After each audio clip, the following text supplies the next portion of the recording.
Assalamualaikum dan salam sejahtera diucapkan kepada anda para pendengar Radio IKIM dan juga penonton TV IKIM. Kembali bertemankan saya Siti Rohani Surani bersama untuk episod seterusnya menerusi rancangan Wanita dalam Islam. Dan untuk episod kali ini para pendengar dan juga para penonton, saya ada seorang tetamu yang jauh tak jauh lah datangnya. Kita bawakan dari Terengganu.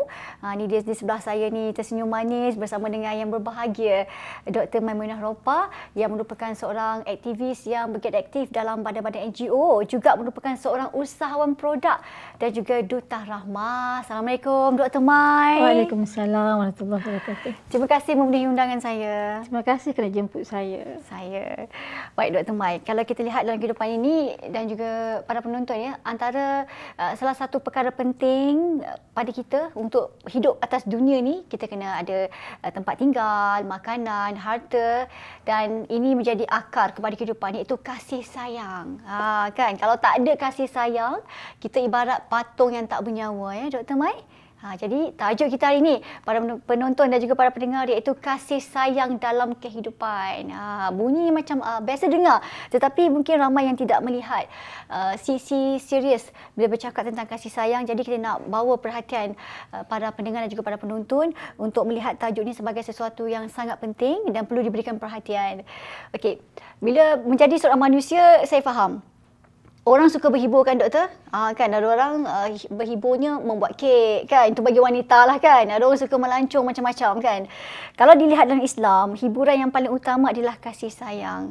Jadi nak tanyalah pada Dr. Mai, apa yang dimasukkan dengan kasih sayang tu dalam erti kata yang sebenarnya? Dr. Mai. Okey, terima kasih. Bismillahirrahmanirrahim. Alhamdulillahirabbil alamin. Wassalatu wassalamu ala asyrafil anbiya'il mursalin wa ala alihi washabbihi ajma'in. Rabbi syrahli sadri wa yassir li amri wahlul 'uqdatam min lisani yafqahu qawli. Assalamualaikum warahmatullahi wabarakatuh. Salam wabarakatuh. Dengan kasih sayang Allah ya, kita dapat bersama hari ini.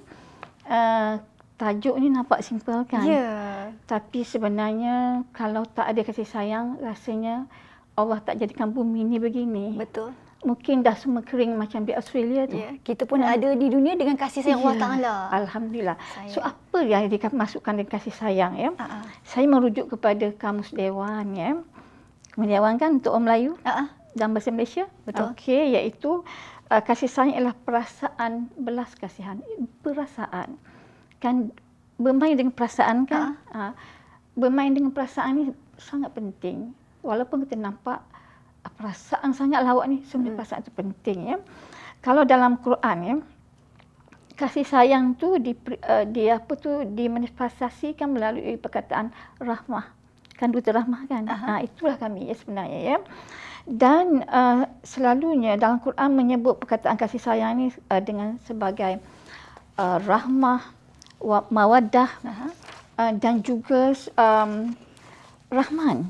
Walaupun kata akar Rahman dan Rahmah itu sama, tapi Rahman tu lebih kerap disebut dan lebih meluas dikatakan. Kalau mengikut Ibnu Katsir, Rahman itu merangkumi dunia dan akhirat dan termasuk juga yang bukan Muslim ya. Tapi Rahim itu khusus untuk orang Islam saja kan ya. Kalau kita lihat Abdullah Nasir Ulwan ya, seorang pakar pendidikan dalam Islam, menyebut kasih sayang itu sebagai kelembutan hati, kepekaan perasaan dan rasa sayang terhadap orang lain. Lembut hati, bukan keras hati tau. Lembut hati. Kesian belas, peka terhadap orang lain, itulah kasih sayang. Okey. Dan kasih sayang itu saya kira anugerah, salah satu anugerah yang Allah campakkan ke dalam manusia. Untuk kita membina kehidupan atas dunia ni kan. Tadi kita sebutkan Dr. Mai, para penonton dan juga para pendengar, bunyi macam ringkas, macam simple, alah kasih sayang, biasa sebut hari-hari kan. Tetapi kita nak tahulah ni, kenapa pentingnya kasih sayang tu? Sebab orang kata kalau tak ada kasih sayang pun saya boleh hidup sebab saya ada harta kan, saya ada kerjaya. Tapi kenapa nak kena ada kasih sayang juga Dr. Mai? Okey, DJ Siti, kalau kita lihat ya, kelahiran kita ialah bersebabkan kasih sayang. Kasih sayang antara ibu dan bapa melahirkan kita kan. So kita membawa potensi kasih sayang. Sebagai bukti, seorang bayi yang kita nampak tak faham apa-apa, dekat, awat, bersalin tu, bila seorang bayi menangis, semua bayi lain menangis.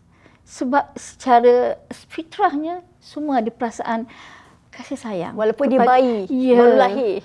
Tapi yang jadi tak ada tu kerana proses pembesaran tu dihapuskan oleh ibu bapanya sendiri atau orang keliling dia.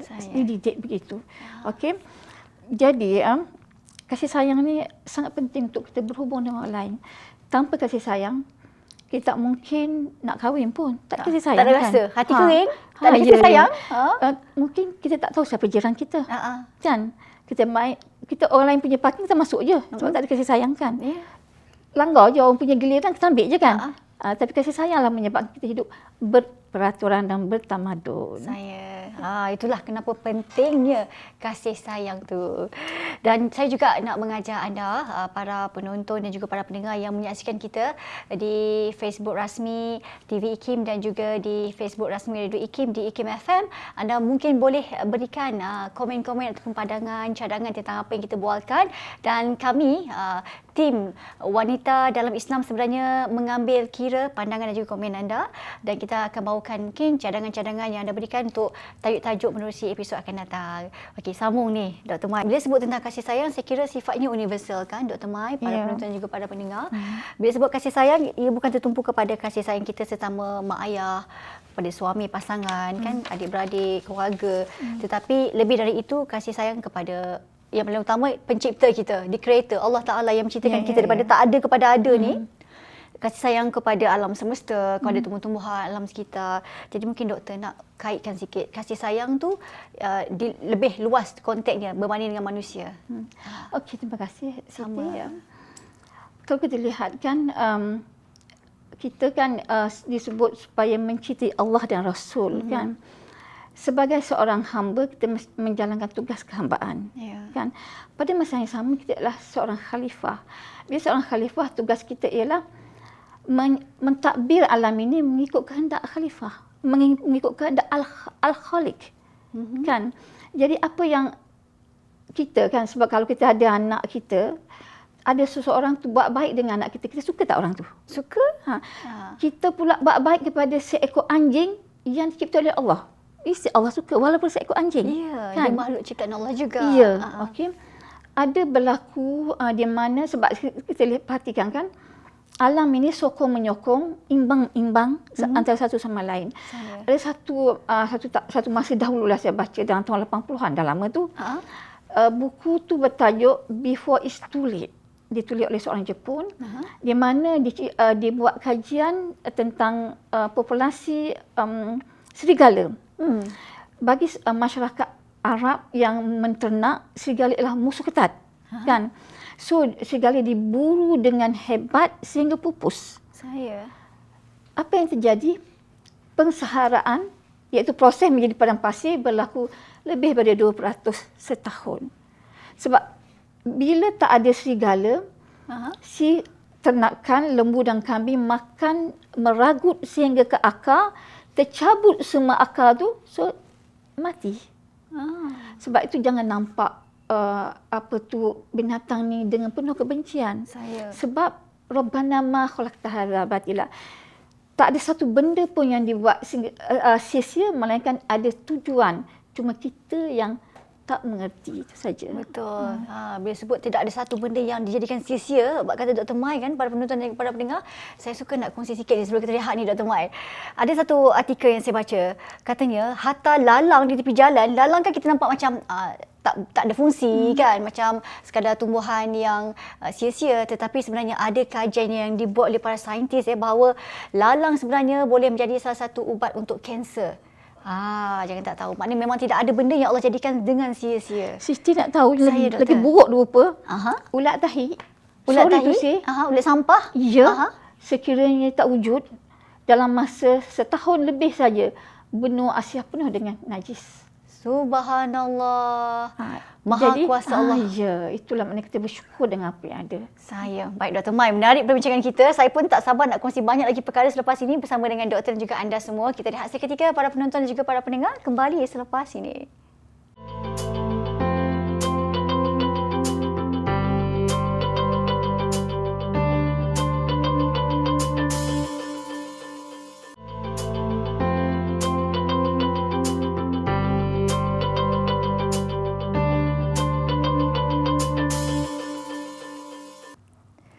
Terima kasih untuk anda yang masih lagi bersama dengan kami menerusi rancangan Wanita dalam Islam. Masih lagi saya Siti bersama dengan Dr. Mai, Dr. Maimunah Ropa, Duta Rahmah kita. Baik, hari ini kita sembang-sembang ya, buat yang baru je menonton dan juga mendengarkan kami, kita bersembang-sembang tentang tajuk kasih sayang dalam kehidupan. Itulah kiranya saraf tunjang lah dalam kehidupan kita ya. Baik Doktor, bila sebut tentang kasih sayang, kalau kita tengok ya, kebejatan ataupun masalah sosial ataupun segala jenis masalah lah dalam dunia ni yang berlaku pada hari ini kebanyakannya berpunca daripada kurangnya kasih sayang ataupun hilangnya kasih sayang. Jadi sebenarnya apa doktor yang menyebabkan kasih sayang itu hilang daripada seseorang manusia tu sehingga sanggup maknanya manusia membunuh binatang, musnahkan alam. Sebab kalau kata nak salahkan didikan, saya banyak juga berjumpa sebenarnya kan Dr. Mai dan juga para penonton, para pendengar, banyak kita berjumpa yang mak ayahnya berikan segala-galanya pada anaknya. Apa tak beri? Kalau boleh bulan dan bintang tu dia petik-petik turun bagi anak. Tapi bila membesar, anak itu menjadi orang yang seperti tak pernah diberi kasih sayang. Jadi seorang manusia yang kering hati, kering jiwa. Jadi apa yang menyebabkan hilangnya kasih sayang dari seorang manusia, Dr. Mai? Ibu tu lah utama sekali. Dia mengaitkan kasih sayang tu dengan benda. Kalau ada birthday, bagi hadiah. Kalau dapat pelajar terbaik, bagi handset, handphone. Ya, orang sekarang punya trend ya. Okey, kalau anak menangis, bagi handphone. Kan? Tapi apa yang pengalaman saya kan, saya setiap sekolah yang saya pergi, sebab saya memang pensyarah awal kanak-kanak, prasekolah ya. Setiap sekolah yang saya pergi, prasekolah maksud saya prasekolah dan taska, mesti ada seorang kanak-kanak paling kurang yang speech delay. Bila ditanya, siapa nama sayang? Siapa nama sayang? Dia akan ikut. Dah makan ke belum? Dah makan ke belum? Tak ada cakap. Sebab puncanya kasih sayang ibu memang sayangkan anak. Dia beri main gadget. Kasih sayang ibu dipindahkan melalui gadget kepada anak. Ya. Jadi anak menangis, gadgetkan dia.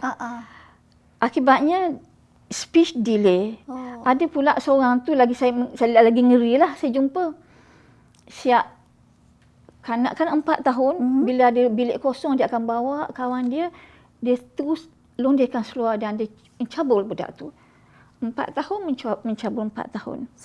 Saya jumpa juga satu sekolah tu semua orang diciumnya. Mungkin emak nak mendiamkan anak, nak menghiburkan anak, sayang pada anak, beri gadget. Akibatnya mungkin pop-up akan berjumpa benda-benda yang lucah. Akhirnya anak telah terpengaruh. Okey? Maknanya kita nampak jangan nampak ringan kasih sayang ini. Dan jangan gantikan kasih sayang itu dengan barang. Dia ialah hadir bersama, masa berkualiti, sentuhan, pelukan. Kan? Kalau kita lihat Rasulullah sallallahu alaihi wasallam kan. Kita lihat hadis Jibril pun kita lihat very clear, hadis Jibril, hadis yang kedua. Bila datang Jibril kepada Rasulullah untuk mengajak tentang iman, Islam dan ihsan, tapi cara malaikat tu duduk macam mana? Disebutkan kan, fasnada rukbatah ila rukbatah. Disandarkan lutut pada Rasulullah. Wa wada'a kaffai ala fakizah, dia letakkan tapak tangan di atas paha Rasulullah. Dan dia tanya, akhbirni an Islam. Beritahuku tentang Islam. Dia tak cakap Islam begini-gini tak, tapi dia tanya. Ada sentuhan fizikal, ada sentuhan mata dan bertanya. So kita hendaklah bertanya dahulu anak-anak kita, bukan menunggu dia meminta sesuatu. Itulah sebahagian daripadanya lah. Kalau lihat lagi ada hadis yang lain ya. Rasulullah pergi pegang bahu Ibnu Abbas nak ceritakan sesuatu, pegang bahu rapatnya dengan beritahu begini pentingnya. Kita cakap tengok pun takkan. Itu kesilapan kita. Maknanya kita hari ini kena kembali semula kepada amalan kehidupan, hubungan yang ditunjukkan oleh Rasulullah sallallahu alaihi wasallam dalam berhubung sesama manusia ya. Contoh dah ada, tapi kita lah maklumlah hari ini bila sibuk dengan pelbagai perkembangan teknologi, dengan kerja dan sebagainya. Benda-benda asas itu kita lama-lama kita kesampingkan, lama-lama kita lupa dan terabai, dan itu yang jadi puncanya kenapa ramai di antara kita hari ini yang kurang kasih sayang. Dan saya suka nak kongsi dengan Dr. Mai dan juga para penonton TV IKIM serta pendengar Radio IKIM. Salah satu kajian yang saya baca mengatakan bahawa ini, mungkin ada orang pernah dengar kajian yang saya nak sebut ni, yang dibuat oleh seorang saintis ya, terhadap beras ya. Beras ada dua bekas katakan dibubuh. Okey, bekas A dengan bekas B. Dan kedua-dua beras dalam periuk ni adalah nasi beras yang telah masak jadi nasi, tapi nasi basi. Okey, untuk nasi basi dalam bekas A, pengkaji ni duk hari-hari duk cakap benda negatif, beri maki hamun, kata engkau beras nasi yang busuk, yang tak cantik, yang hitam, yang tak sedap, kan. Dan beras untuk B dipujinya, walaupun basi, dua-dua basi, engkau nasi yang sedap, yang wangi, yang cantik, yang semua orang suka. Dan selepas seminggu hari-hari dimaki hamun, dicakap benda negatif, yang ni cakap benda positif. Dan bayangkan, percaya atau tidak Dr. Mai dan juga para penonton, para pendengar, beras tu, nasi tu walaupun dua-dua tu basi, tetapi nasi yang basi dalam periuk A bertukar menjadi hitam. Nasi basi dalam B kekal putih, kuning-kuning macam tu, tak sampai jadi hitam. Nak ceritanya bahawa kasih sayang yang diberikan kepada benda yang tak bernyawa, nasi, memberi kesan. Ini kan pula kita semua manusia, Dr. Mai. Mungkin Dr. Mai nak ulas sikit tentang tu. Okey, saya melihat begini ya. Bukan saya kata-kata, terutama sekali yang dibuat kan. Sebagai contoh ya, bila nak menunjukkan kasih sayang, mendidik anak-anak ni, kalau menurut Abdullah Nasir Ulwan, wanita dengar ya. Dia kan pertama dengan ialah role model, qudwatun hasanah. Yang kedua, dia rutinkan, dibiasakan. Yang ketiga barulah nasihat dan peringatan. Kita ingat ke cakaplah. Bukan. Modeling. Kenapa modeling? Kalau ikut kajian yang lain ya, 83% kanak-kanak belajar daripada apa yang dilihat. Hanya 11% saja apa yang didengar. Memang budak-budak tak dengar kata, tapi budak-budak ikut apa yang kita buat. Sebab tu bila nak mendidik anak dengan kasih sayang, kita sendiri dulu yang mesti tunjukkan kasih sayang kepada semua, kan? Ya. Okey. Kajian juga menunjukkan sekiranya kanak-kanak itu semasa umurnya 2 tahun setengah tak pernah ada pengalaman kasih sayang, tak pernah ditunjukkan empati, dia tidak akan berempati ataupun sangat susah untuk dibina empati. 2 tahun setengah saja tahu. Kita pula, kita menganggap bila umur 2 tahun setengah tu masih tak tahu apa-apa. Sebenarnya kalau ikut kajian, yang paling kritikal hidup seseorang ialah masa umur 1 hingga 6 bulan. 6 bulan. Bukan 1, 0 hingga 6 bulan. Mendalam kandungan. Ya. Lepas tu yang juga kritikal sehingga umur 3 tahun. Juga kritikal sehingga umur 6 tahun. Selepas itulah top up sahaja. So berhati-hatilah masa anak dalam kandungan sehingga umur 6 bulan.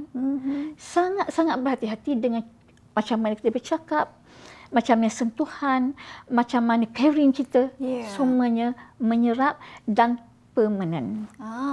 Kekal, permanent, disimpan oleh memori. Betul, saya perasan macam betul tadi apa yang Dr. Mai cakapkan ya, para penonton dan juga para pendengar Radio IKIM, bahawa kanak-kanak ni selain dia suka ikut apa yang orang dewasa tunjuk dekat dia, maknanya dia ikut kalau pergi ke sekolah, tengok ikut apa yang cikgu buat. Dia juga ni permanent memory dia akan ingat apa benda kita cakap kat dia kan. Jadi sebab tu kena sangat kita ni yang menjadi dewasa ni kena memilih kata-kata apa, aura apa yang nak diberikan kepada kanak-kanak ya, kerana itu memberi kesan kepada keseluruhan hidup seseorang manusia tu. Okey, kita nak rehat seketika para penonton TV IKIM dan juga para pendengar Radio IKIM, dan kita akan kembali selepas ni nak tanya jugalah, kita dah tahu beberapa perkara yang menjadi punca kenapa manusia kering kasih sayang sehingga menjadi keras hati. Kita nak pupuk balik lah. Ibarat pokok dah tebang, kita nak tanam balik hutan, nak menghijaukan balik bumi, nak suburkan balik kasih sayang tu macam mana caranya? Jawapannya bersama Dr. Mai selepas ini. Kembali setia bersama dengan kami dalam Wanita dalam Islam.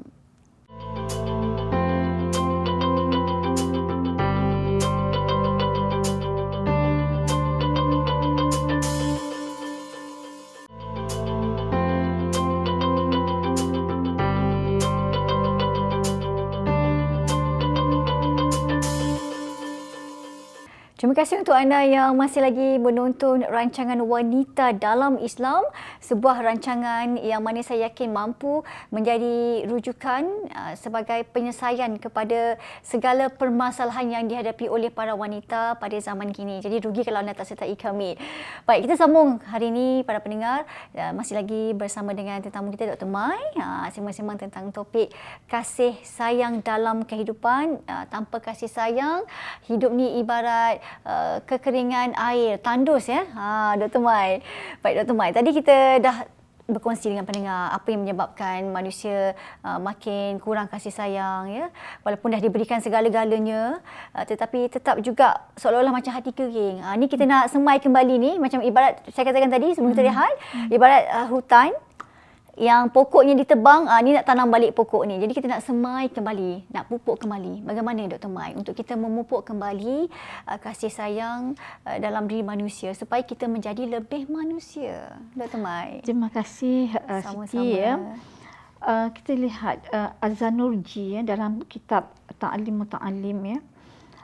Menyebut beberapa jenis ilmu yang perlu kita tahu, iaitu ilmu fardu ain, kita tahu kan, fardu kifayah. Dan satu lagi ilmu yang jarang disebut, itu ilmu semasa. That mean, siapa kita? Kalau Siti jadi DJ, dia kena tahu DJ. Kalau jadi penerbit, dia kena tahu pendidik. Kalau seorang ibu, seorang wanita jadi ibu, dia kena tahu apa tugas ibu dan bagaimana nak menzahirkan kasih sayang. Sebab semuanya ada.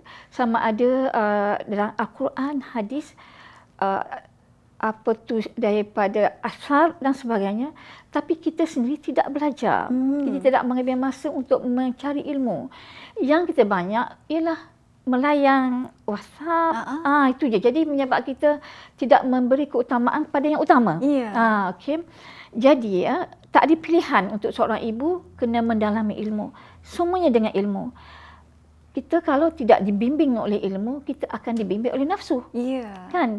Jadi kita rasa betul tapi salah. Dibimbing oleh syaitan. Kan? Lagi teruk kan? Jadi tidak ada pilihan, mesti dengan ilmu. Dan satu lagi yang utama bagi saya seorang ibu yang ada 8 orang anak. Banyak tu, ramai tanya. Bahagia sungguh buat Dr. Mai ni. Kalau saya, kalau tak semayang hajat sehari tu macam tak makan. Sebab saya takut Allah tak bantu saya. Kalau saya tak sembahyang istikharah sehari, saya tak berani nak mengajar. Sebab seorang pelajar lain perangannya dengan yang lain. Kita kata yang ni begini, yang ni sangat memberangsangkan, yang ni dah sedih. So kita minta Allah bimbing kita. Apakah yang the most appropriate, apakah yang paling hikmah untuk orang-orang tu. Itu juga tentang kasih sayang ya. Dan satu lagi, kanak-kanak ni, anak kita tu belajar bukan dengan apa yang kita cakap, tapi dia ada 3E, iaitu dia ada eksperimen, dia ada sendiri, dia kena ada exploration, dia kena ada eksperimen, exploration, satu lagi experience ya. Kita tak ada pilihan, kita kena bawa budak-budak ni, si kecil tu daripada kecil tu pergi melawat rumah orang tua. Tunjukkan dia bagaimana kita yang menyikat rambut nenek yang tua ini. Kita panjatkan dia di kerusi, dia sikat rambut nenek tu supaya rasa kasih sayang. Dia bawa pula dia pergi melihat rumah kanak-kanak yang cacat, yang tak cukup anggota, yang terbaring. Supaya dia rasa empati dan dia bersyukur. Bila dia syukur, la in syakartum la azidannakum. Bila dia rasa syukur, Allah Ta'ala akan tambah lagi nikmat tu kepada dia. Dan dia insya-Allah menjadi orang yang penyayang. Namun sekarang ini kita terlalu mengejar A dalam akademik. Betul. Ibu bapa malu kalau tanya anak awak apa A? 2A je. Tapi saya sebagai seorang majikan, saya tak pilih pun yang A banyak. Sebab ramai yang nak datang nak minta kerja, ada straight A, ada ramai dapat anugerah diakan, tapi saya tengok macam mana dia berinteraksi. Ada skill, itu semua didapati bukan dalam mengejar A, tetapi ibu bapa kena bawa dia membuat semua benda di rumah. Latih dia buat kerja rumah, latih dia melawat orang sakit, latih dia melawat saudara mara, biar dia rasa kasihan belas dalam hati. Dan bila bercerita dengan dia, sepatutnya di rumah tu ada sesi semayang berjemaah, makan berjemaah, mesyuarat kalau boleh. Walaupun si kenik ini, tanya dia, kita nak pergi holiday kat mana ya? Baby nak ke mana rasa-rasa? Kan, kena minta pendapat dari si kecil. Sebab wa umurun syura bainahum, itu arahan Allah. Maknanya kesimpulannya kan Dr. Mai, para penonton TV IKIM dan Radio IKIM, didikan yang betul sedari kecil dan apa yang kita terapkan di rumah itulah antara perkara asas untuk kita memupuk kasih sayang kepada manusia untuk kita menjadi lebih manusia, Dr. Mai. Ya. Tapi yang lupa satu lagi. Apa dia, Dr. Mai? Kita ada seorang contoh yang sangat hebat, Rasulullah. Kita kena sentiasa war-warkan. Sebelum tidur tu sentiasa baca cerita Rasulullah SAW. Pada anak-anak? Ya, supaya rasa cinta kasih pada Rasulullah. Dan tanya dia, Rasulullah pada masa umur ni Rasulullah buat apa? Ada tak pukul-pukul orang? Biar dia feel dan ikut Rasulullah SAW. Sallallahu alaihi wasallam. Mana semua tu dah ada dah ditunjukkan oleh Islam. Cuma kita ni kadang terlepas pandang. Kadang-kadang ingat tapi macam tak payah buatlah nanti lalas tak buat sampai ke sudah. Kan? Jadi sama-sama kita bentuk kembali anak-anak kita dengan didikan yang betul yang ditunjukkan oleh Nabi sallallahu alaihi wasallam. Okey, nama pun rancangan kita ni, Dr. Mai, para penonton dan para pendengar, wanita dalam Islam. Jadi tak sah kalau saya tak kaitkan dengan wanita. Okey, wanita ni memang fitrah kita ni kan, dilahirkan dengan penuh kasih sayang berbanding lelaki lah kan. Kita lebih sikit, jiwa kita lebih lembut kan. Jadi kita extra sikitlah kasih sayang berbanding lelaki. Okey, kita dilahirkan dengan mempunyai fitrah kasih sayang lebih oleh Allah Ta'ala. Jadi bagaimana kalau kita tengok dalam konteks hari ini kan Dr. Mai, bila wanita sibuk melalui kehidupan ini dengan pelbagai cabaran, dengan kerjanya, sebagai ibunya, sebagai isteri, sebagai anak, dan sampai satu ketika wanita menjadi agak kasar dalam melalui kehidupan ini kerana dah melalui semua perkara yang disebutkan tadi. Jadi macam mana ni kita nak bawa kembali wanita supaya jadi wanita yang secara fitrahnya yang kaya dengan kasih sayang, dengan penuh kelembutan walaupun berdepan dengan dunia yang kasar. Okey, terima kasih Siti. Sama-sama. Begini, saya rasakan kita kena balik kepada fitrah sebagai seorang Islam, iaitu kita kena sentiasa betul-betul beriman dengan Allah dan melaksanakan hidup kita, jadual hidup kita berdasarkan Islam. Iaitu macam wanita kan, disebutkan wanita dan kanak-kanak adalah makruh bercakap selepas isyak. Bermakna Rasulullah suruh tidur awal. Bila kita tidur awal, kita akan bangun awal. Kita sempat bersolat tahajud, solat hajat untuk anak kita, masak untuk dengan penuh kasih sayang untuk anak-anak kita kan. Dan juga kita akan banyak masa kan, kita masa itu berkat. Kan? Masa yang berkat. Ya. Dan kalaulah saya kat rumah saya TV radio IKIM tu sentiasa on. Subhanallah. Terima kasih Dr. Mai. Pukul 6.30 pagi saya dah akan dengar tafsir. Setiap hari, never miss. So sambil masak, sambil dengar. Saya juga seorang petani. Sambil bertanam, saya juga bawa handset saya mendengar radio IKIM melalui talian. Itu cintanya saya pada IKIM kerana ilmu. Sebab tanpa ilmu kita tak akan ke mana-mana. Ubah masa, urus diri. Disebutkan dalam kajian kan, tidur awal tu setiap 1 jam tu nilainya lah 3 jam. So maknanya kalau kita tidur pukul 9 hingga pukul 12 dah cukup untuk kita hidup seterusnya. Tidur sekejap lagi sebelum subuh, setengah jam, insya-Allah kita akan segar dan ambillah qailulah walaupun 5 minit. Dan itu yang saya amalkan. InsyaAllah kita boleh buat banyak perkara, iaitu berkhidmat kepada diri sendiri, menuntut ilmu dan juga berkhidmat kepada masyarakat. InsyaAllah. Dan jangan lupa kasih sayang untuk diri sendiri dan anak-anak sendiri. Betul. Wanita kena berikan kasih sayang kepada diri wanita sendiri sebelum kita sebarkan kasih sayang, berikan kasih sayang kita kepada orang lain. Dan juga untuk makluman para penonton TV IKIM dan juga Radio IKIM, Dr. Mai ni seperti yang saya sebut di awal tadi bukan saja seorang aktivis yang terlibat dengan badan-badan NGO, tetapi juga merupakan seorang duta rahmah, seorang pengusaha produk, itu yang bertani tu, tanam pokok moringa. Dan Dr. Mai sebenarnya pernah suatu ketika dahulu menjadi pensyarah untuk pendidikan awal kanak-kanak dan sekarang masih lagi terlibat sebagai penilai kepada program Permata Negara. Itu yang banyak pengalaman dalam berdepan dengan anak-anak kecil ni, bagaimana untuk memberikan didikan yang sempurna, bermula dengan wanita dalam menyalurkan kasih sayang yang betul kepada masyarakat, terutamanya keluarga kita lah. Baik, terima kasih. Sebelum tu nak dengar sedikit kata-kata dan berikan semangat Dr. Mai kepada para wanita kita yang sedang dengar dan tonton kita saat ini. Okey, dari wanita, dari hati saya ya. Saya. Kalau ada kelebihan ilmu, ajarlah. Ya. Kalau ada kelebihan harta, infaklah. Kalau ada kelebihan tenaga, bantulah orang lain. Ya. Kalau ada masa, luangkan untuk orang lain. Kalau ada kelebihan kedudukan, angkatlah orang lain juga bersama kita. InsyaAllah kita akan selamat di dunia dan di akhirat. Amin, insyaAllah. Dan sebagai akhirnya dari saya, wanita salah satu kerisauan yang menyebabkan stres ialah kita ni penyakit risau terlebih, Dr. Mai. Ya. Jadi jangan risau sangat, jangan risau terlebih. Risau itu perlu, tetapi bila kita risau, kita macam-macam fikir. Jadi berfikir yang terlalu jauh itu boleh merosakkan kebahagiaan itu sendiri. Dan terima kasih kepada Dr. Maimunah Ropa, Duta Rahmah kita, dan sekian daripada saya Siti Rohani Surani. Terima kasih menonton, moga banyak manfaatnya. Jumpa lagi. Sehingga itu, Assalamualaikum warahmatullahi wabarakatuh. Teladanilah wahai wanita, betapa tabah Siti Khadijah, luhurnya, hebatnya.